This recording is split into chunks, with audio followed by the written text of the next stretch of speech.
지금 계속 설명해 드리고 있거든요. 오늘 4절 말씀 한 절만 보겠습니다. 34장 4절 말씀입니다. 34장 4절 우리 다 같이 합독하겠습니다. 여호와께서 그에게 이르시되 이는 내가 아브라함과 이삭과 야곱에게 맹세하여 그의 후손에게 주리라 한 땅이라. 내가 내 눈으로 보게 하였거니와 너는 그리로 건너가지 못하리라 하시매. 아멘. 그런 것을 우리가 구할 때, 기도할 때 이제 그 바라보는 것을 우리가 구하고 찾고 두드려서, 구하고 찾고 두드린다는 것은 기도한다는 거거든요.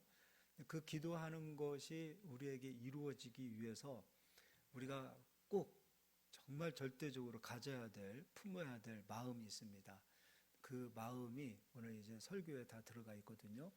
근데 내가 하는 기도가 혹시라도 의심으로 하는 기도인지 아니면 믿음으로 하는 기도인지는 본인 스스로들이 좀 확인을 하셔서, 내가 좀 의심이 있다 싶으면, 의심을 가졌다가 죄가 아니에요. 죄라고 막 생각하시면 안 되고, 내가 의심이 많은 사람이다 라고 생각하시면 의심을 좀 버리고 믿음으로 이제 구하고 믿음을 좀 더 갖고 믿음으로 기도하는 그 마음의 자세를 갖는다면 2025년도에는 더 복이 넘치리라고 믿습니다. 의심이라는 것에 대해서 조금 말씀을 드리도록 하겠습니다. 창세기 3장을 가서 보겠습니다. 의심의 시작이죠. 의심의 본질, 의심의 근원은 어디서부터 시작되어진 것인가? 아담이 선악과를 먹고 난 이후에, 선악과를 먹으면 하나님께서 너 죽으리라 하나님께서 말씀하셨거든요. 아담이 선악과를 먹습니다. 선악과를 먹고 나서 많은 게 변합니다. 아담은 이제 죽는 자가 되어졌고, 또 아담으로 인해서 땅이 변합니다. 근데 그 땅이 어떻게 변하냐면 창세기 3장 17절에 아담에게 이르시되 내가 내 아내의 말을 듣고 내가 내게 먹지 말라 한 나무의 열매를 먹었은즉 땅은 너로 말미암아 저주를 받고 너는 내 평생에 수고하여야 그 소산을 먹으리라. 땅이 저주를 받았습니다. 그럼 이전에는, 선악과를 먹기 전에는 땅은 저주를 받지 않았지요. 이 말은 땅에는 독이 없었다 그 얘기예요. 독이 없었다.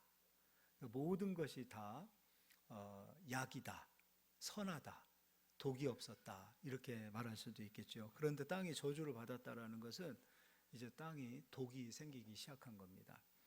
그래서 18절에 땅이 내게 가시덤불과 엉겅퀴를 낼 것이라.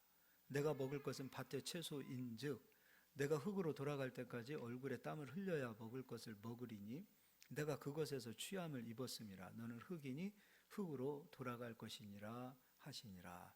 이제는 수고와 땀을 흘려야 하고, 그 다음에 수고하고 땀을 흘려야 열매를 먹을 수 있는 상태로 땅이 변한 겁니다. 근데 선악과를 먹고 난 이후에 가시하고 엉겅퀴가 생겼습니다. 가시는 독이고 엉겅퀴는 약입니다. 그 엉겅퀴에 대해서 아마 요즘은 인터넷이 많이 이렇게 발달이 되어져 있는데, 엉겅퀴를 이렇게 한번 쳐보시면 이것만 잘 먹어도 병이 안 걸리겠더라고요. 뭐 혈액순환도 좋고요, 또 당뇨에도 좋고요, 또 뭐 여자들에게도 좋고, 또 우리가 요즘 뭐 피부 미용 이런 얘기 하는데 피부에도 좋고, 또 젊어 보이고 젊어진다 그러고. 근데 조금 안 좋은 거는 부작용은 많이 먹으면 좀 설사를 한다 이 정도지, 엉겅퀴가 굉장히 좋더라고요. 그리고 가시는 독이 되는 거죠. 근데 선인장 같은 경우도 우리가 이제 사막 같은 데서 선인장은 막 가시가 엄청나잖아요. 근데 그 가시가 자기를 보호하기 위하여 그 가시를 만들어냈다고 합니다. 근데 이 선인장을 그대로 옮겨서, 사막에 있는 선인장을 그대로 옮겨서 아주 좋은 공기, 환경, 습도, 좋은 온도까지 해가지고 좋은 토질 이런 데다가 선인장을 옮겨 심었답니다. 그랬더니 그 가시가 그 새의 깃털처럼 이렇게 변하더라는 거예요. 그러니까 환경에 따라서 척박한 땅에서 자기를 보호하기 위하여 가시들이 생긴 거죠. 근데 중요한 것은 예전에는 독이 없었습니다. 그런데 이제 선악과를 먹고 난 이후에, 땅이 저주를 받고 난 이후에 땅에는 독이 생겼습니다. 그러면 독이 있는지 독이 없는지는 눈으로 보고 판단할 수가 없지요. 그럼 가장 먼저 이게 독이 있는지 독이 없는지를 알기 위해서는 우리의 생각에 무엇이 발동해야 되냐면 의심이 발동해야 합니다. 그러니까 의심은 철저히 이 땅의 세계에서 필요한 생존이라고도 할 수 있어요. 그러니까 선인장이 가시를 내듯이 인간도 이 세상에서 독이 이처럼 많은 것들 가운데에서 가시와 같이 우리를 보호하기 위하여, 잘못 먹으면 큰일 나잖아요. 이게 독이 있는지 독이 없는지 처음에 의심을 해야 될 거 아닙니까? 그럼 의심이라는 것은 아담이 선악과를 먹기 이전에는 의심은 존재하지 않았고, 선악과를 먹고 난 이후에 땅이 저주를 받은 이후에는 의심이 생길 수밖에 없는 거죠.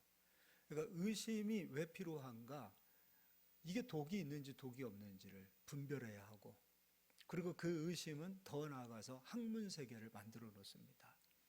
우리가 공부하는 그 학문들, 뭐 초등학교, 중학교, 고등학교, 대학교, 또 대학원 가고 박사학위를 받고 수없이 많은 공부를 하는 이유는 무엇이냐면 다 의심되어지는 거예요. 의심이 바탕이 되어지기 때문에 공부를 해서 학문을 만들어 놓고 내는 거죠. 거기에는 또 연구도 해야죠. 경험도 해야죠. 제가 5살 때 잃어버렸다고 얘기를 한번 해드렸죠. 잃어버려가지고 7살에 찾았잖아요. 근데 이제 저를 찾아왔을 때 제가 이 영양실조에 걸렸어요. 근데 영양실조가 무서운 게 무엇이냐면 밥도 먹을 수가 없고요. 영양가 있는 거를 몸에서 받지 못하는 거예요. 그러니까 약도 몸에서 받지를 못해요. 그러니까 어떤 약도 먹을 수가 없어요. 그게 무서운 거예요. 그래서 이제 배가 이렇게 나오고 머리가 다 빠지고 이빨도 다 빠지고 뼈하고 가죽밖에 안 남았는데 배는 복수가 차가지고 이렇게 나와 있고 그런 상황이었었지요. 전주 예수병원에서도 이 아이는 제가 한 10월 달에 찾아왔는데 올겨울을 못 넘긴다고 했으니까 길게 살아야 2개월, 3개월이었습니다. 이 아이 올겨울 못 넘길 것 같습니다. 왜냐하면 병원에서도 손을 쓸 수가 없어요. 근데 저희 아버님이 어떤 지식을 가지고 있었냐면 일제시대 때 한의원에서 좀 일을 했었습니다. 어려서부터 그 한의원에서 약초에 대해서도 배우고 또 약초도 쓸어주고 그러면서 이제 한의원에서 이렇게 일도 하고 공부도 하고 하셨는데 아버님께서 그때 영양실조 걸린 아이들에게 좋은 약이 개구리 뒷다리 말린 거라는 것을 아셨던 거예요. 그래서 저를 데리고 와서 개구리 뒷다리, 요즘은 없을 겁니다. 아마 이제 지금도 있을라나 모르겠어요. 개구리 잡는 게 불법으로 알고 있어가지고 제가 잘은 모르겠지만 시장에서 개구리 뒷다리를 볼 수가 없는데 저 어렸을 때만 해도 개구리 뒷다리 많이 있었습니다. 근데 그거를 사다가 그거를 고아서 물처럼, 그러니까 이 보리차 마시듯이 개구리 뒷다리 말린 물을 연하게 물로 이렇게 해서 그거를 먹고 제가 진짜 살아났어요. 그래서 저는 개구리 먹고 사는 사람입니다. 근데 그런 것도 마찬가지죠. 이게 개구리가 그런 아이에게 영양실조 걸린 사람들에게 어떤 영향이 있다라는 것, 이것도 어떤 면에서 보면은 지식이지요. 지혜고. 근데 이 세상에는 이것이 우리 몸에 좋은 것인지 나쁜 것인지, 그리고 몸에뿐만이 아니라 내가 이것을 했을 때 이것이 나에게 좋은 일인지, 이것을 했을 때 이것이 나에게 나쁜 일인지, 이거는 의심해 봐야 되는 일이라는 거죠. 근데 이 의심이라는 것이 결코 나쁜 것은 아니라는 거예요. 의심이라는 것은 학문을 만들어냈고, 의심이라는 것은 이게 엉겅퀴인지 이게 가시인지를 분별할 수 있는 기준이 되었다, 그 말이죠. 그래서 의심이 꼭 나쁜 것은 아니다. 근데 의심은 우리가 사는 이 세상 구조에서는 절대로 없어지지 않습니다. 그러니까 주님이 오시는 그날까지 우리가 이 세상을 살아가는 모든 날 동안에 모든 사람들 마음속에 의심은 절대로 사라지지 않습니다. 그리고 제가 이 의심에 대해서 처음 얘기할 때 그런 말씀을 했었지요. 하나님은 의심하면 안 된다. 그러나 세상은 의심의 눈으로 한번 바라보자. 근데 의심이라는 말을 해서 그렇지 세상을 의심의 눈으로 바라본다는 것은 세상을 한번 분별하자 그 얘기예요. 그러니까 무조건 다 믿지 말자는 거예요. 하다못해 우리 여기 부동산 하시는 분들도 계시는데 집을 사고 팔 때도요.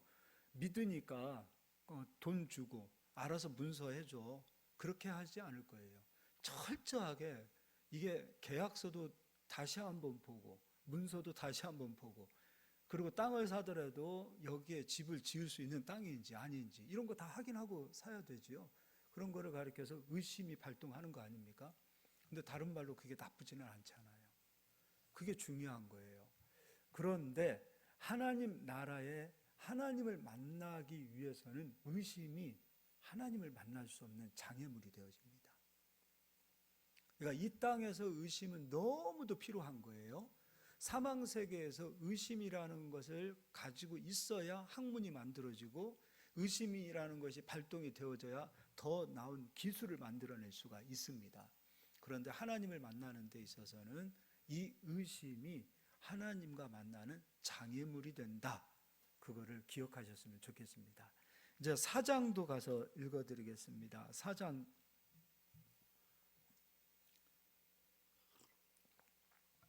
22절 실라는 두발가인을 낳았으니 그는 구리와 쇠로 여러 가지 기구를 만드는 자요 두발가인의 누이는 나아마였더라.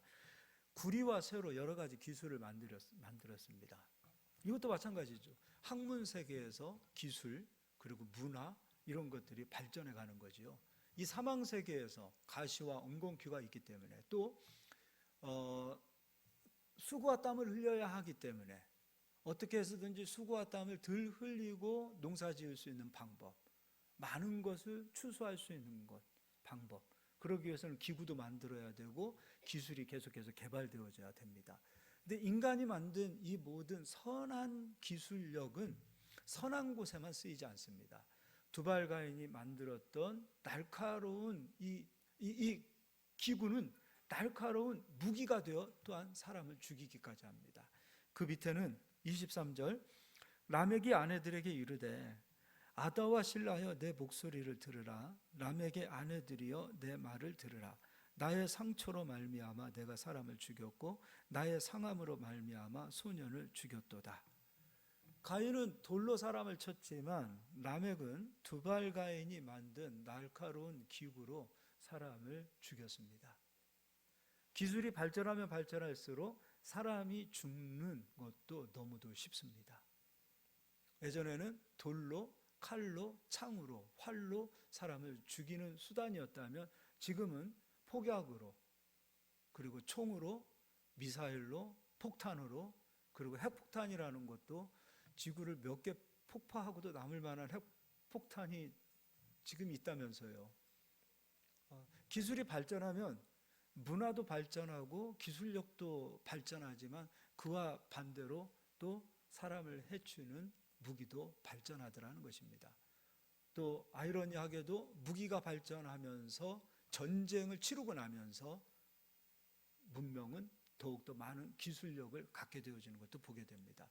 대부분 군사, 전쟁을 통해서 갖는 기술력들이 많다는 거지요. 우리가 차에서 쓰는 내비게이션도 원래는 군대에서 군사력으로 쓰기 위해서 만든 기술력이라고 합니다. 어쨌든 사람을 위해서 만들어진 기술력이 사람을 해치더라는 것입니다. 그러니까 이 세상에 있는 모든 학문의 구조는 사람을 유익하기도 하지만 사람을 해치기도 하더라는 것을 보게 됩니다. 이게 이 세상에서 사람이 만들어낸 기술력의 한계인 것을 보게 되어집니다. 그래서 끊임없이 우리는 이렇게 또 사람을 속입니다. 기술력이 더욱더 발전되어지면 사람이 더욱더 행복해질 것이라고. 절대 그렇지 않습니다. 오히려 기술력이 발전하게 되어지면 한쪽에서는 이것으로 사람이 너무도 죽고 지구도 멸망하게 되어지는 것이 더욱더 빠른 속도로 진행되어지고 있다는 것입니다. 그래서 기술이 너무 빨리 발전하는 것을 참 역대 100년 사이에 이렇게 기술력이 발전되어진 것은 아마 처음일 것입니다. 앞으로 이게 발전되어지는 속도가 빠르면 빠를수록 주님 오실 날이 얼마 남지 않았다는 거, 이거는 기억해 주셨으면 좋겠습니다. 이번에는 로마서 8장을 가서 보겠습니다.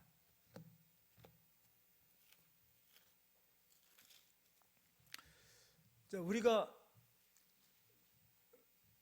예수 그리스도를 믿기 이전의 세계를 사망의 세계라고 하지요.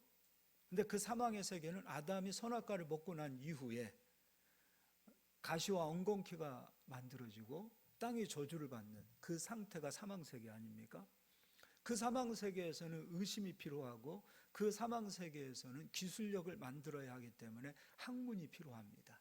근데 이 모든 것을 다 통틀어서 의심이 근본이다라는 것입니다. 의심했기 때문에 학문이 만들어지고, 의심했기 때문에 이게 약인지, 의심했기 때문에 이게 독인지를 알 수 있다라는 것입니다. 그러니까 하루아침에 뭔가 지혜를 주셔서 이건 독이다, 이거는 약이다, 이게 아니라 우리가 살아오면서 어떤 사람이 저걸 먹었더니 저렇게 되어서 죽었더라, 어떤 사람이 저거를 먹었더니 건강하게 회복되어졌더라, 이런 지식들이 쌓여서 학문이 되어진 거 아니겠습니까? 그렇기 때문에 이건 의심에서부터 출발되어지는 것이라는 것이죠. 그래서 이 사망 세계에서는 반드시 필요한 것이 의심이다.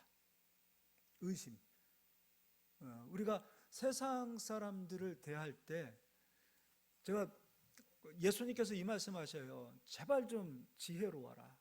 제발 좀 지혜로워라. 우리가 착한 것으로 세상 이길 수 있다고 생각하지 마라. 지혜로워라. 내가 양을 이리에게 보내는 것처럼 답답하다. 예수님도 그 말씀하셨어요. 그 말은 무슨 말이냐면 세상을 나갈 때는 좀 분별하라, 그 얘기예요. 그냥 무조건 믿으라, 그 얘기가 아니에요. 우리가 지금 정보의 홍수 시대에 살고 있잖아요. 그 많은 정보를 들을 때도 그것을 듣고 이것은 지나치다라는 것, 이것은 가짜다라는 것, 이것은 스스로 분별할 수 있는 지식과 지혜를 가져야 되지 않겠습니까? 세상을 대할 때는 좀 그렇게 대하는 게 필요하다라는 것이지요. 그래서 로마서 8장 1절에 그러므로 이제 그리스도 예수 안에 있는 자에게는 결코 정죄함이 없나니 이는 그리스도 예수 안에 있는 생명의 성령의 법이 죄와 사망의 법에서 너를 해방하였습니다. 그러니까 법은 두 개로 나눠집니다. 예수님을 믿기 이전의 사망 세계의 법, 그리고 예수님을 믿고 난 이후에 생명의 성령의 법입니다. 그럼 이제 우리가 하나님 앞에 갈 때는 사망 세계에서 필요한 의심을 가지고 하나님을 찾아간다. 그럼 만날 수가 없어요.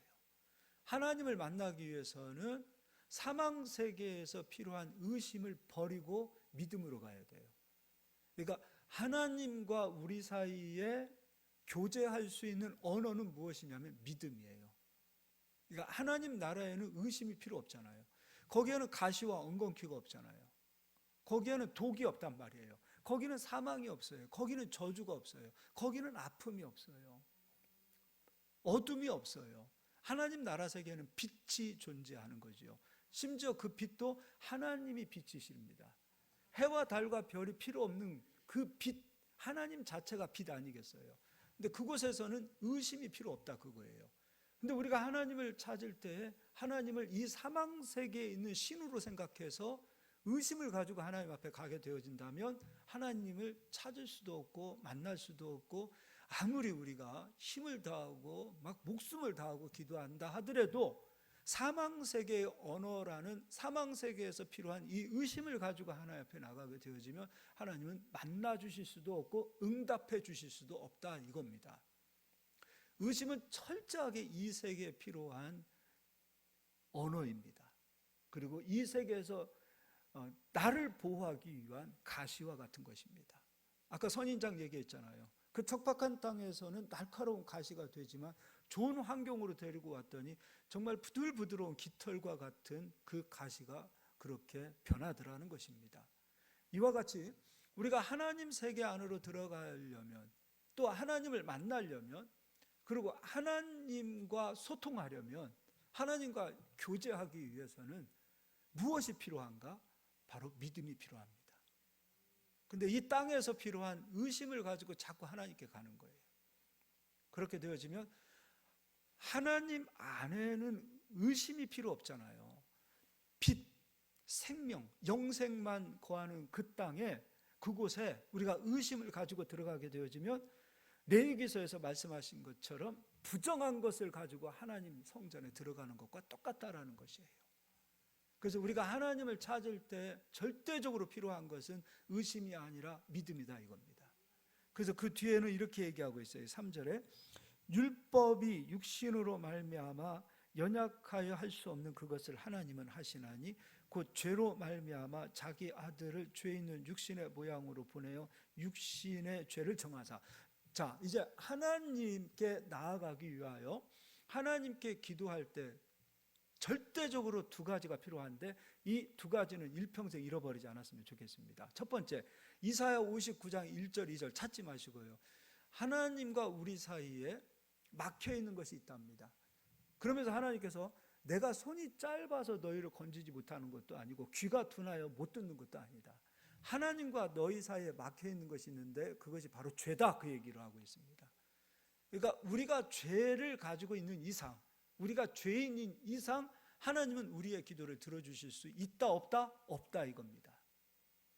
없다 이거예요. 죄인의 음성, 죄인의 간구에 하나님은 귀를 기울일 수가 없어요. 왜냐하면 하나님 세계 안에는 어둠이 없어요. 사망이 없어요. 저주가 없어요. 그렇기 때문에 하나님께서는 우리의 기도를 들어주기 위하여, 우리의 간구를 들어주시기 위하여, 우리의 찬송을 받으시기 위하여, 우리의 예배를 받으시기 위하여 하나님이 하시는 일이 있습니다. 그게 바로 우리의 죄를 사하여 주시는 겁니다. 근데 그 죄를 사하여 주는 것은 사망 세계의 종교는 다 인간이 노력하는 겁니다. 다 인간이 신에게 불공을 드리고 신에게 헌신을 하고 신에게 자기 목숨을 들여서 구원을 받는 것인데, 하나님께서 우리에게 주신 구원은 사람이 하는 일이 하나도 없었습니다. 하나님이 하셨습니다. 예수께서 이 땅에 오셔서 우리 죄를 짊어지시고 우리 죄에 대한 값으로 십자가에서 죽어주셨습니다. 사람이 한 일이 있습니다. 예수를 십자가에 못 박은 일은 사람이 했습니다. 예수를 채찍으로 때리는 일은 사람이 했습니다. 예수님을 창으로 찌르는 일도 사람이 했습니다. 욕하고 조롱하고 침뱉던 일도 사람이 했습니다. 갈대로 예수님을 때렸던 일도 사람이 했습니다. 갈대 생각하니까 우리나라 갈대가 아니에요. 이스라엘의 갈대는 피리를 만들 정도로 단단한 대나무와 같은 것입니다. 즉 갈대가 아니라 대나무로 때린 겁니다. 그토록 온통 맞으셨어요. 그렇게 해서 우리 죄를 사하여 주셨어요. 그럼 적어도 우리가 예수님 앞에, 이제 우리가 예수 그리스도로 인하여 예수님 앞에 설 때, 하나님 앞에 나아갈 때, 기도할 때는 예수님을 믿었다면 믿음으로 나의 죄는 예수님이 십자가에서 처리했다라는 믿음을 가지고 나가세요. 믿음에도 불구하고 여전히 나는 죄가 있고 여전히 나는 죄인이고 라는 상태로 예수님 앞에 가면 그 기도에 하나님은 응답하실 수가 없어요. 이제 응답 받으셔야 돼요. 응답 받으셔야 돼요. 그러니까 기도를 많이 해서 응답 받는 게 아니에요. 믿음으로 받는 기도를 지금 설명해 드리는 거예요. 첫 번째, 절대적으로 내 모든 죄는 예수님이 십자가에서 끝내셨다. 그래서 그리스도 예수 안에 있는 자에게는 결코 정죄함이 있다 없다? 없다. 누구도 우리를 정죄할 수 없다. 그걸 가지고 가시라 이겁니다. 그리고 두 번째입니다. 첫 번째, 내 모든 죄가 사하여졌다라는 믿음으로 간다면, 두 번째, 의심을 가지고 가지 마세요. 그러니까 이 땅의 학문 세계가 가지고 있는 그 학문의 관점으로 하나님 앞에 가지 마십시오. 의심은 학문을 만들어냈습니다. 의심은 이게 독인지, 이게 가시인지, 이게 약인지, 그걸 알기 위해서 의심이 작동한 거 아니겠어요? 그 의심은 학문을 만들어낸 거예요. 그리고 그 학문 세계는 사망 세계에서 필요한 모든 기술력을 다 만들어냈습니다. 근데 우리가 하나님 앞에 갈 때에 말씀을 읽어도 기도를 해도 마치 이 세상 사망 세계에 있는 학문적 관점으로 성경을 대하니까 문제라는 거예요. 학문적 관점으로 하나님을 대하고 하나님께 나가는 게 문제라는 거예요. 여러분, 학문적 관점으로 홍해 바다를 갈랐다, 이게 말이 됩니까? 학문적 관점으로 이게 이해가 되는 겁니까? 홍해 바다가 벽이 돼서 섰어요. 이게 학문으로 이해될 수 있는 겁니까? 그러니까 학문은 성경이 말하고 있는 모든 것을 다 허구다라고 말할 수밖에 없어요. 학문적 관점으로 성경을 보면 이건 허구입니다라고 말해야 됩니다. 맞습니다. 허구지요, 학문적 관점에서는. 그래서 이 성경에 있는 모든 것은 믿음입니다.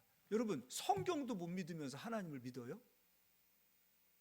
아니, 성경도 인정하지 않으면서 하나님을 인정해요? 한번 생각해 보자고요. 성경도 인정하지 않고 성경도 믿지 않으면서 이거 하나님을 믿고 하나님께 나가서 기도한다고요? 왜 하나님 앞에서 우리가 거짓말하는 자가 되고 속이는 자가 되는 겁니까? 실상은 믿음이 없으면서. 그러니까 믿느냐 이거예요. 홍해바다를 하나님께서 가르신다, 그럼 믿으십시다. 요단강 하나님께서 가른다라고 말씀하셨어요. 강이 흘러오는 물이 쌓여서 섰습니다. 이걸 어떻게 학문으로 이해하겠습니까? 말도 안 되는 얘기예요. 그래서 성경은 학문적 관점으로 보면 처음부터 끝까지 다 허구입니다. 허구예요. 학문적 관점은 창조론을 부인합니다. 진화됐다고 말하고 있습니다. 하나님께서 태초에 천지를 창조하셨을 때 지금의 산들, 에베레트산, 그 산이 한 8,000, 9,000m 좀 안 되더라고요. 그렇게 높은 산은 존재하지 않았어요. 노아 홍수가 왔을 때 15규빗 물이, 가장 높은 물이 15규빗이었어요. 6m가 안 됐어요. 그러니까 이 땅에 있는 모든 산들은 다 동산이었어요. 5m 이하였습니다. 지금의 산들이 아니었어요. 지금의 바다가 아니었어요. 근데 이 모든 것들을 우리는 학문으로 어떻게 풀어냅니까? 지금도 저 산 꼭대기에 바다가 있었고요. 바다가 있었다라는 증거가 있더라고요. 산 꼭대기에 모래사장이 있는데 그 모래사장에 산 꼭대기에서 있어서는 안 될 바다에서 존재하는 생물들이 거기에서 발견되어지는 그런 산들이 한두 개가 아니에요. 인도네시아도 가보니까 실제 그런 산이 있더라고요. 제가 보고 왔어요. 이걸 어떻게? 그러니까 인간은 끊임없이 성경을 부인하고 학문적 관점으로 성경을 보니까 이것은 허구입니다라고 말하게 되더라는 것이죠. 그러한 마음의 자세를 가지고 하나님 앞에 서게 되어졌을 때 기도가 응답되어지겠습니까? 그 기도를 하나님께서 기쁘게 들어주시겠습니까? 들어주실 수가 없어요. 그래서 하나님 앞에 섰을 때 하나님을 믿으라 이겁니다. 하나님을 믿는 겁니다. 믿음이란 무엇인가? 히브리서 11장 6절이지요. 믿음이 없이는 하나님을 기쁘시게 할 수 없습니다. 첫 번째, 하나님을 믿으라는 겁니다. 하나님은 자기를 찾는 자에게 상 주시는 자임을 믿으라 이겁니다. 믿으라 이겁니다. 하나님도 믿지 못해요. 성경도 믿지 못해요. 그러면서 하나님 앞에 나와서 기도한다 그래요. 그럼 이건 종교적인 종교인 아닙니까? 우린 종교인이 아니에요. 우리는 믿음의 사람들이에요. 그냥 종교 흉내내는 그런 의식으로 끝나는 사람이 아니에요. 살아계신 하나님을 만나고 하나님과 교제하면서 사는 살아계신 하나님과 함께하는 사람들이란 말이에요. 그러기 위해서는 이 두 가지가 절대적으로 필요하다는 것을 믿으시길 바랍니다. 그래서 4절, 육신을 따르지 않고 그 영을 따라 행하는 우리가 율법의 요구가 이루어지게 하려 하심이니라. 육신을 따르는 자는 육신의 일을, 영을 따르는 자는 영의 일을 생각하나니. 육신의 생각은 무엇이요? 사망이요. 영의 생각은 생명과 평안이니라. 7절, 육신의 생각은 하나님과 원수가 되나니. 원수가 됩니다. 이는 하나님의 법에 굴복하지 아니할 뿐 아니라 할 수도 없습니다. 학문적 관점으로 성경을 대하고 하나님이 말씀하시면 순종할 수 있겠습니까? 하나님 말도 안 되는 소리 하지 마십시오.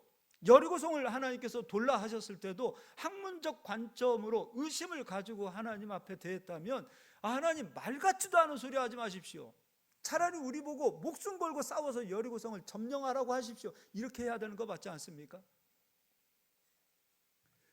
순종할 수 없어요. 이 학문적 관점, 의심의 관점을 가지고 하나님 앞에 갔을 때 하나님께서 우리에게 야, 이렇게 했으면 좋겠다, 답을 주시면 순종하겠습니까?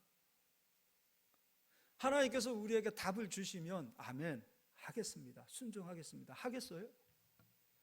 그러니까 하나님께서 침묵하고 계시는 거예요. 어차피 순종 안 할 것. 의심을 가지고 가는데 순종하겠어요? 내가 하는 일과 너희가 하는 일이 같지 않아. 내 생각과 너희의 생각이 달라. 내 생각은 생명과 평안이고 너희의 생각은 사망이다라고 하나님 말씀하시는데 답 주시겠어요? 성경으로 하나님께서 우리에게 말씀하시겠습니까? 답 주시겠습니까? 문제가 생겼을 때 어차피 순종 안 할 사람들인데 하나님께서 답 주시겠어요? 그러니까 어떤 현상이 나타나냐면 성경이 가려지는 거예요. 그래서 이사야 29장의 말씀처럼 글을 아는 자에게 주어도 성경을 읽었는데 글을 아는데도 이 안에 있는 의미를 깨닫지 못해요. 글 모르는 사람은 애초에 글 모르니까 다 모르겠습니다 이렇게 두 손 들지만, 글 아는 사람에게도 준다 하더라도 믿음이 아닌 의심을 가지고 가는 사람은 어차피 성경은 닫혀있는 책이 되돌아 있는 것이요. 여러분, 성경이 열려야 합니다. 언제 열리는가? 의심을 거두고 믿음을 가지고 가셔야 합니다. 이번에는 마태복음 21장을 가서 보겠습니다.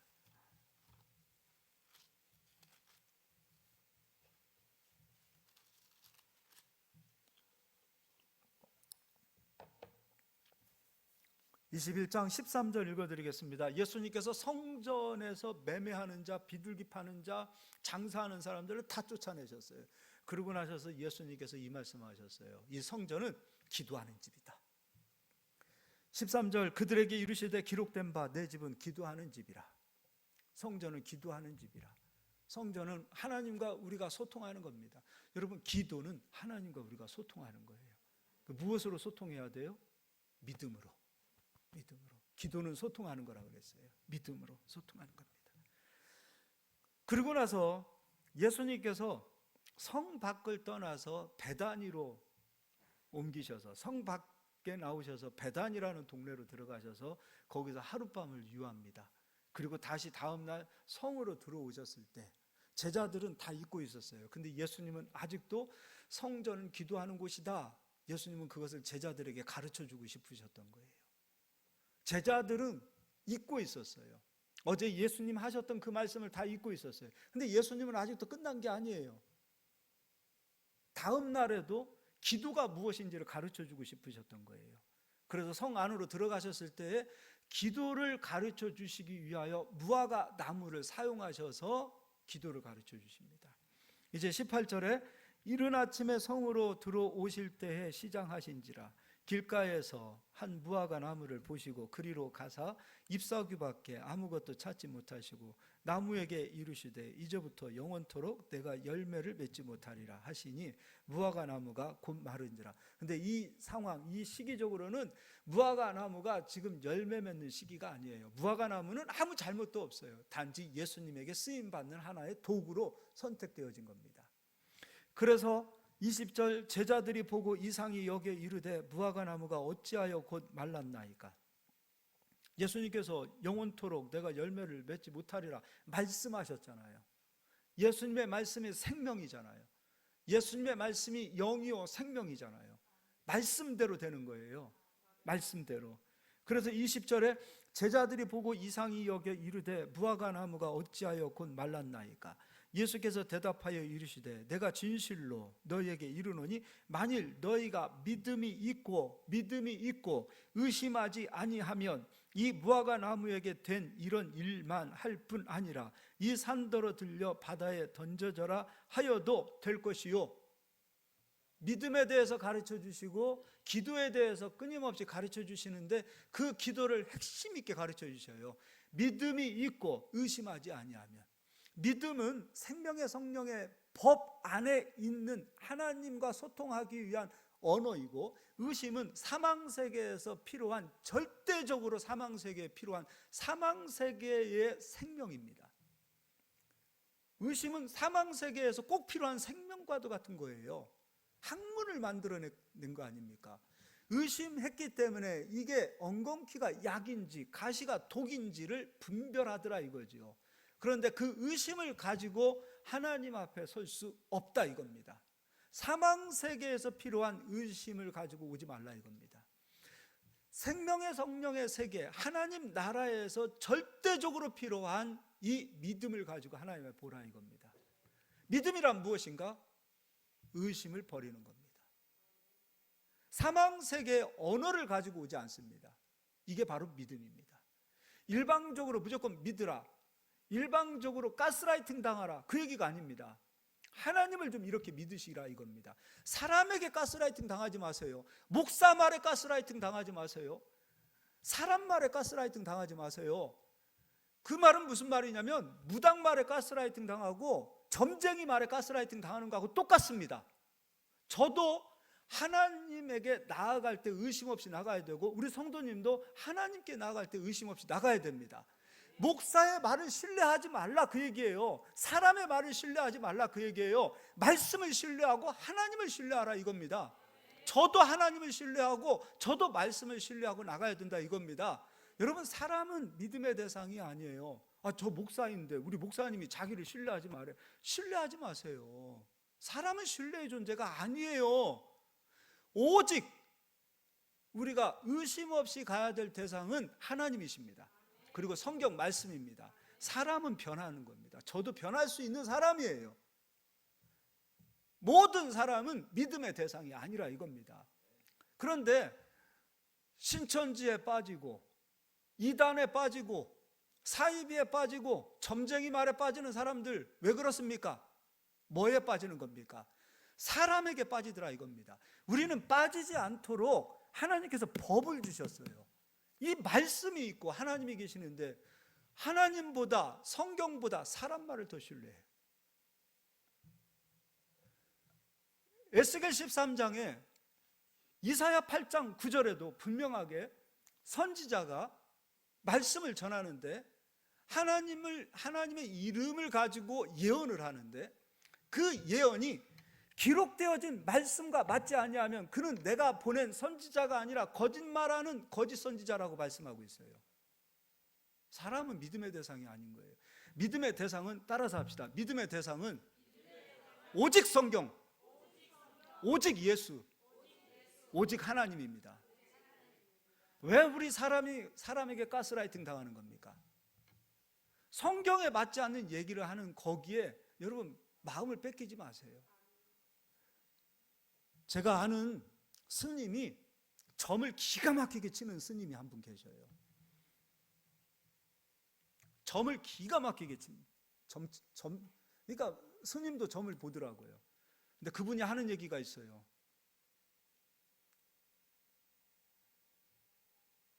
교회 다니는 사람들이 그렇게 많이 점 보러 온답니다.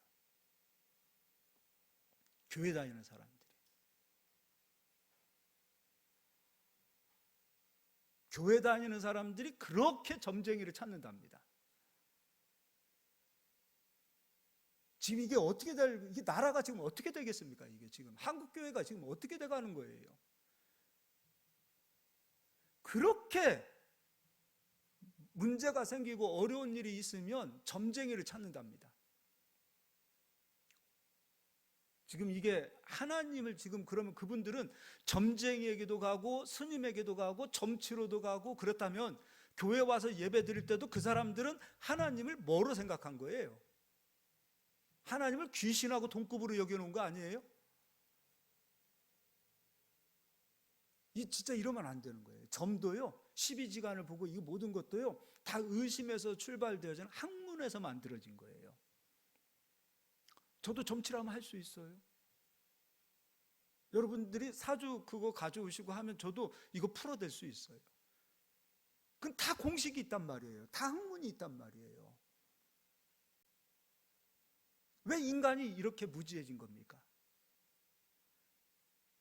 하나님의 형상대로 창조되어졌고 예수 그리스도를 믿음으로 하나님의 자녀가 되어진 우리들이 왜 이렇게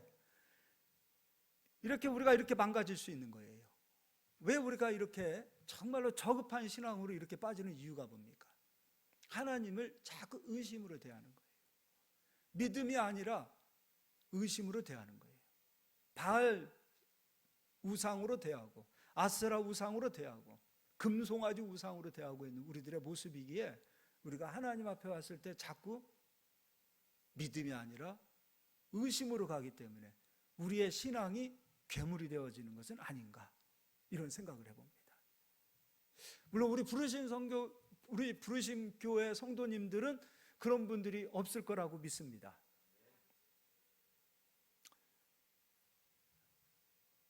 이제 우리 새해에는 믿음으로 하나님 앞에 서기를 원합니다. 기도하실 때 의심을 내려놓고 믿음으로 하나님 앞에 서시기를 바라요. 그리고 오직 성경, 오직 하나님 앞에만 우리가 구하기를 소망해 봅니다. 마지막으로 야고보서를 가서 보겠습니다.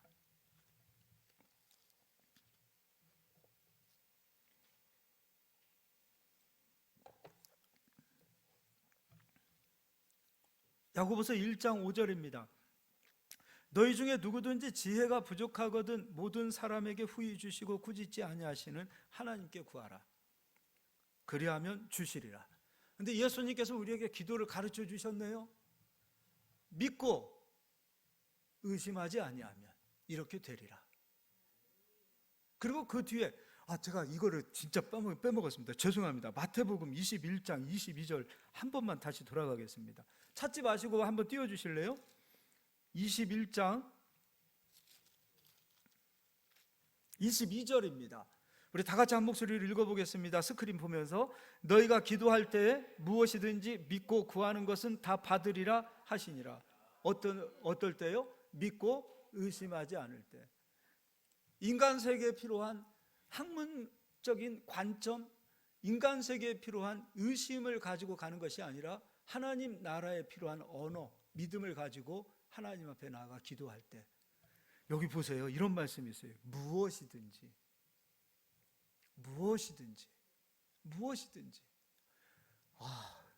참 감사하지 않아요? 저는 이런 은혜가 있기를 소망합니다. 자, 이번에는요 야고보서로 다시 돌아가서 보겠습니다. 6절입니다. 지혜가 부족하거든 모든 사람에게 후히 주시고 꾸짖지 아니하시는 하나님께 구하라. 그럼 무엇이든지 가지고 나왔을 때 하나님이 꾸짖으셔요? 안 꾸짖으셔요? 꾸짖지 않으신대요. 주신답니다. 6절 오직 믿음으로 구하고 조금도 의심하지 말라. 의심하는 자는 마치 바람에 밀려 요동하는 바다 물결 같으니. 의심하지 말라. 의심하는 자는 마치 바람에 밀려 요동하는 바다 물결 같으니 이런 사람은 무엇이든지 주께 얻기를 생각하지 말라. 그리고 8절 두 마음을 품어 모든 일에 정함이 없는 자로다. 부정한 것을 가지고 하나님 앞에 가면 안 되잖아요. 하나님 앞에 갈 때는 첫 번째, 내 모든 죄는 예수 그리스도로 인하여 깨끗하게 되었다. 나 하나님 자녀가 되었다. 두 번째, 하나님 앞에 갈 때 반드시 믿음으로 나가시길 바랍니다. 믿음으로 나가는 것은 무엇인가? 믿고 의심하지 않는 겁니다. 좀 의심하지 않았으면 좋겠어요.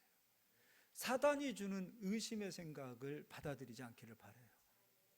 기도하셨다면 반드시 이루어진다. 기도를 안 해서 문제이고 의심으로 하나님 앞에 가서 문제입니다. 여기 보면 이런 말씀이 있어요. 4장도요 2절 말씀에 너희는 욕심을 내어도 얻지 못하여 살인하며 시기하여도 능히 취하지 못함으로 다투고 싸우는도다. 너희가 얻지 못함은 구하지 아니하기 때문이요. 구하십시오. 무엇이든지 구하시기를 바랍니다. 저는 조영기 목사님께서 기도하는 방법에 대해서 책에 기록한 간증을 보았습니다. 이분이 개척교회에 있을 때 자전거가 필요했답니다. 한 달을 구하고 두 달을 구하고 세 달을 구해도 자전거가 오지 않더랍니다. 실망을 한 거지요. 기도하면 하나님 들어주시는데 왜 하나님 응답해 주시지 않습니까? 그리고 다시 기도를 들어가는데 어느 날 하나님께서 조영기 목사님에게 그런 음성을 들려주시더래요. 야, 자전거는 세 발 자전거도 있고 두 발 자전거도 있고 그리고 짐 싣는 짐 자전거도 있고. 근데 너는 도대체 어떤 자전거를 나에게 달라는 거냐? 진짜 그랬다는 거예요.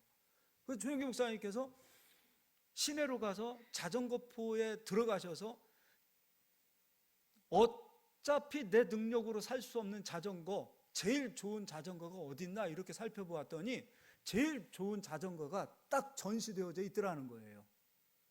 그리고 그걸 가지고 하나님 바로 저겁니다. 그리고 그걸 머릿속에 가지고 와서 그럼 바라본 거 아니에요. 바라본 거예요. 그리고 이제 와서 그걸 하나님 앞에 구한 거예요. 그런데 자전거가 왔어요. 근데 신기하게 똑같은 자전거가 오더라는 거예요. 그 조영기 목사님이 가졌던 믿음이 처음부터 대단한 믿음이다, 그렇지는 않았을 거라고 봐요. 근데 이러한 것들이 하나하나 기도하면서 적용되어질 때, 기도하면서 응답받을 때 그 믿음이 점점점 커지는 것을 보게 됩니다. 그래서 기도하지 않으면 믿음이 식어집니다. 기도하지 않으면 하나님의 역사를 맛보지 못합니다. 기도하지 않으면 하나님께서 지금도 우리를 돕고 계시는데 하나님 도우심의 손길을 맛볼 수가 없습니다. 알고 있고 바라보았는데 구하지 않는다. 그럼 그 구하지 않음으로 받지 못한 것에 대한 책임은 우리에게 있는 겁니다. 오늘부터는 바라보시고 구하시고 찾고 두드리시기를 예수의 이름으로 축원드립니다. 우린 기도하면 하나님께서는 반드시 책임지십니다. 그 믿음 가지고 우리가 2025년도 정말 기도의 용사들이 되시기를 예수의 이름으로 축원합니다. 우리 옆 사람 인사하겠습니다. 기도의 용사 됩시다. 한 번 더 기도합시다. 바라봅시다. 한 번 더요. 의심하지 맙시다. 예, 우리 반주해 주시고 기도하겠습니다.